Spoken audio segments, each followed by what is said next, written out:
I'd like you to meet Louis, a gay man who finally found a workplace where he felt welcome and accepted. Today, he arrived at work to the devastating news that his mentor, friend, and supervisor, Kathy, passed away unexpectedly last night. Louis is grieving her loss, and he feels anxious about how this will impact the workplace. This is Jordan. He's a second-year medical student who just performed chest compressions on a teenage car accident victim. Despite the team's best efforts, they couldn't revive the young man. This event has left Jordan anxious and upset. He's never seen anyone die before. He wonders if he's fit for this profession. And here is Michelle, a new phlebotomist at the hospital. Last week, while trying to draw blood from a man, she was suddenly slapped and verbally abused. Shocked and surprised, she's now nervous about approaching male patients. These are fictional stories, but they're based on real situations experienced by people at the hospital. Despite their different jobs and identities, they all benefited from peer support and the help of the COPE team. Today, I want to talk to you about the importance of peer support at work and share some ideas on how you can help your colleagues. I'm part of the COPE team, which began in 2015 when a group of professionals from multiple disciplines realized that we needed to reach out to staff to support them after challenging events. They started with 2 initiatives. First of all, to offer debriefing sessions for teams after difficult events, and then secondly, to train people to provide emotional first aid to one another during distressing times. Our group debriefing sessions focus on normalizing the emotions and physical responses we all experience in emergencies. We want people to know that they are not weak, broken, or crazy. They are normal people having normal reactions to abnormal events. We create a safe, confidential space for sharing feelings and concerns. Peer support begins by recognizing when someone is stressed. We all know what it feels like when our sympathetic nervous system is activated. The fast heart rate, sweaty palms, increased blood pressure. While this energy might have helped our ancestors run from a predator, it doesn't help us when we have a conflict with the boss. Peer support is providing emotional first aid to help people transition to a calmer state by giving them space to breathe and name their feelings. There are many ways to discharge nervous energy and relax.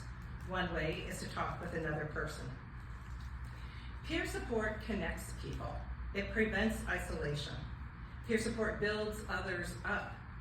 We remind them that they are part of a team, and we tell them we will help them build their skills and confidence. People need to hear these kinds of affirmations out loud.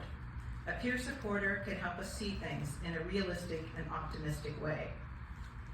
I'm passionate about this work because I was once a wide-eyed, naive medical student myself, feeling overwhelmed. I felt the pressure to keep quiet, suppress my emotions, maintain a professional facade, and move on to the next suffering patient. There was no time, place, or person available to talk about my feelings. Fortunately, our culture is changing. We're learning to put on our own oxygen mask first so we can help others. While patient well-being remains the top priority, we are beginning to acknowledge the importance of our own mental health and well-being. To truly create a supportive work environment, we have to stop judging one another and stop trying to outdo each other. Effective peer supporters are accepting and non-judgmental, recognizing that we all have good days and bad days, and different strengths and weaknesses. We can work together and learn from one another. Human beings were created for connection. We find connection through vulnerability and honesty. When we receive someone's disclosures with acceptance and understanding, we build connections. Humans need social acceptance to thrive and grow. When we make a mistake or feel inadequate, we experience shame and we want to hide. According to Brené Brown, empathy is the antidote to shame. When someone truly understands how we feel and shares that they experienced it too, we can stop our self-criticism and shame and start treating ourselves with self-compassion and acceptance. How do you actually do peer support? It starts with a simple question. Are you okay? Or how are you? Then stop and really listen for an answer. Set aside distractions, look at the person directly, and summarize the emotion they are conveying. The greatest gift you can give someone is your time. Most people who are upset simply need a chance to express themselves and feel understood. Don't be too quick to jump into problem-solving mode, because the process of describing our feelings helps us to work out our tangled emotions so we can begin to think logically and creatively. It's important to check in with people regularly. Frequent check-ins help you notice changes in behavior or demeanor, allowing you to support them before issues snowball. You don't need to have all the answers, but you can point them to resources and encourage them as they work through problems. We are currently experiencing a healthcare crisis.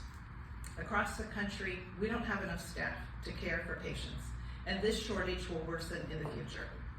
Additionally, many in the current workforce are experiencing burnout and compassion fatigue, which could lead to even more people leaving the field. The same problems affect other businesses as well. The benefits of workplace peer support include better employee mental health, increased engagement, and a sense of community and hope. Strong social connections make employees more productive, healthier, and less likely to leave their jobs. Social connection also builds resilience and encourages professional growth. Here is my takeaway message. Start being a peer supporter today. Check in with your coworkers, listen well, and connect them to resources. Now is the time for us all to come together to build a culture of caring and inclusion so we all grow stronger and healthier. Thank you.